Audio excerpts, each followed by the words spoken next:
So first of all, I feel like I have to explain my presence here.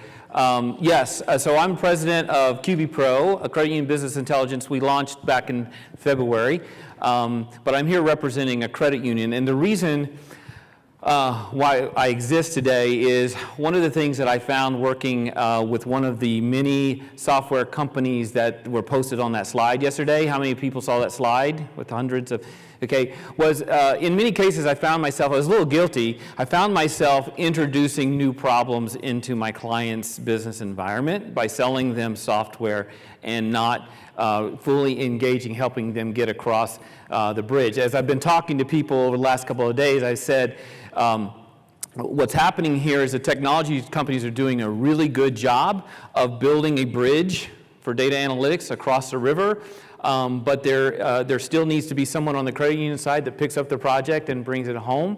And so what I found is at QB Pro, we can sort of stand in the middle. Part of that process is for me to go around the country and talk with credit unions and find credit unions that are really doing a good job with business intelligence and analytics. And I'm here to tell you today that when it comes to data and analytics in the credit union space, size does not matter, okay?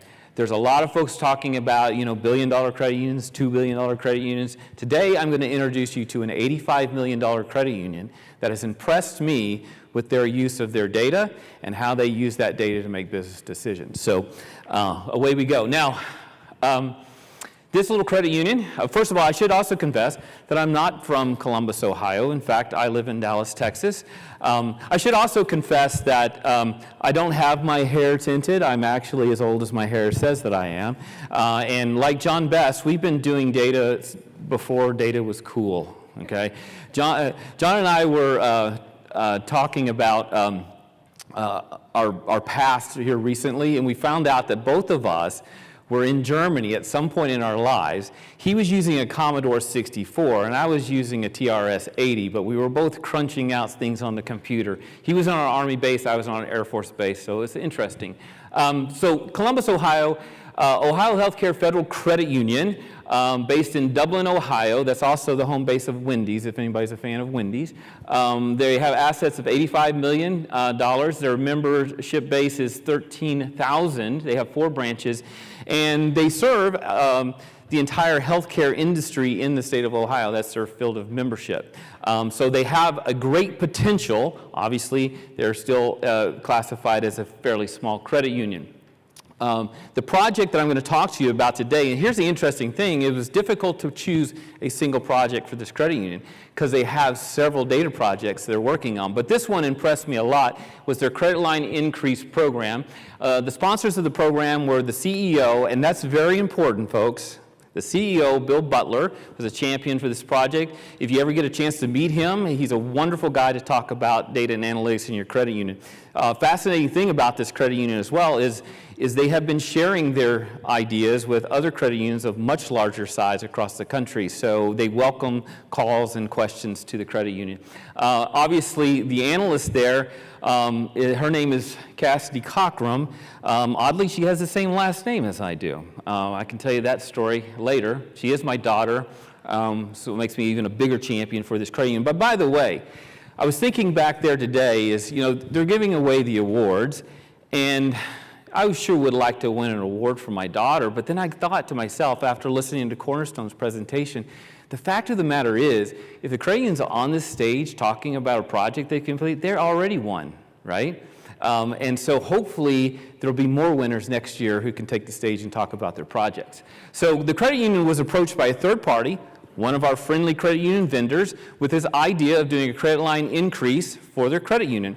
That partner offered to take their credit card portfolio, which they manage in-house, and for $4,000 they would run the program, notify the members, have the members accept and whatnot. Well, the credit union found that they were sitting there listening to the presentation, and they said, wait a minute, we have all of the data that they're asking us for already in M360. They're on approach clients. So why couldn't we do this ourselves, right? And hopefully you're asking that same question in your credit union. So why can't we start to do some of these things ourselves? Well, the credit union successfully completed their research and made an initial credit line increase to a number of members we're going to talk about in September of 2016. And it's very important. So today, what I'm going to be reporting to you are not only the process they used, but the success that they had measured over the last 12 months since doing this project. So first of all, data extract is a very simple process, but it's a process that many of us find difficult to do because of lack of resources in the credit union. I think one of the most important things to take away from this is the champion was the CEO, and they had dedicated resources to do this within the credit union. Those are two important facts that you need to know. They extracted the data out of M360 using the Excel Power Query connection. All right, so they're not using really sophisticated, SaaS software. They're using stuff that's available pretty much for free, if you're using the Office suite of products. They added some external data. What the Power Query and Power Pivot allow the credit union to do is add some external data in tables to help them segment out the members that they wanted to make the credit line increase with. And then they applied some criteria, very simple criteria. It's there on the screen. Now, the important thing again is it only took the credit union about 3 days to go through this process, to access the data out of M360, put it into Excel, create the external files that they were going to use to segment the members, and then identify the members they were going to give the increase to. And the way they did it is they automatically just increased the member's credit limit. They didn't notify the member at all, and so when the member, would log into their account or something like that, they would accept the increase, and away they went. So out of 14,000 card users that they have in their membership base, they identified 1,100 members who qualified for this first credit line increase. That's almost 10% of their membership that were included. And think about this too in your credit union, because I know this because I'm a credit union member and I have credit union credit cards, and typically the way I get a credit line increase if I wanted one is contacting the credit union and asking them to give me an increase, right? So very rarely is it done automatically. Imagine the member experience when you're notified or when you find out you have a credit line increase.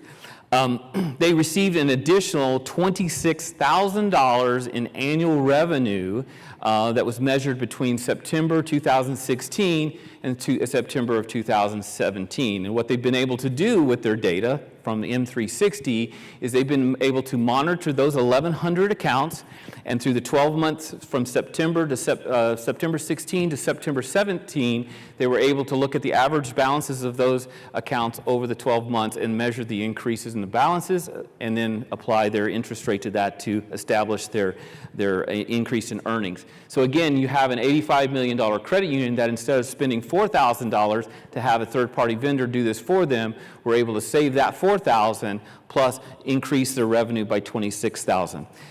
The program model now is programmed and ready for use on a regular basis. So they now automated that. So at any given time on a regular basis, they can redo that and again issue new credit line increases to their members. $0 invested beyond the M360 data warehouse. So here's the point of my presentation anyway, and this is the point that Ohio Healthcare would want me to make on their behalf, is that credit unions of all sizes can benefit from investing in business intelligence and analytics. So with that, any questions? Judges? No questions? So Lucky you. what have they gone after this? Have they done more projects after this based on the data? Well, they continue to do the CLIP program. That's so they continually run that process and get new members to offer the increases to. But they do have other data projects. I don't know what you're asking, if they have other data projects as well. Yeah, so they definitely have. They have several data projects that they're using. In fact, one of the questions is how does this benefit the credit union industry? And one of the things that Ohio Healthcare is working with me on is packaging some of these models that they have built in Power Query and Power BI and offering those to other credit unions that want to do the same thing. So relatively small credit union. $26,000 for a small credit union is a lot of money. It but is. What, in terms of a percentage bump on their outstanding credit card portfolio, what did that look like? That's a great question, and let me back up and say the 26,000 isn't insignificant because obviously I have a close relationship with this credit union. My daughter was hired there about a year ago, 2 years ago as an intern while she was in college, and obviously that $26,000 pays for half of her salary working at the credit unions, right? So it's not insignificant, and that's the way you want it to work. The second thing is I'm just remembering visually seeing what I saw them demonstrate to me. I believe the accounts that were identified went from 459 million to 750 million in average account balances. So that's the information I have for that. So that's a 50% increase. Yes, and that's kind of what I recall saying that exactly, yes. Time for one more quick question. Karan? So there's no doubt that data science and business intelligence is going to help the way you approach your members.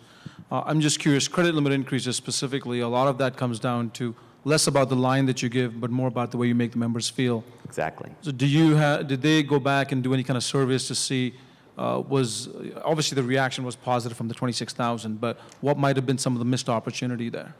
Yeah, that's a great question. I don't have information on that, but I would say that obviously people vote with their pockets, right? And so the fact that they were able to increase those balances by 50%, I think that's significant in the response, right? So what would be good to add to that is, how many members dropped out of that program? What was the average increase? But I don't think they've studied that yet, but that's a good question. Very good. All right, thank you. Good job, Michael. Well done. I'm gonna give this to you. Thank you, sir. Good job.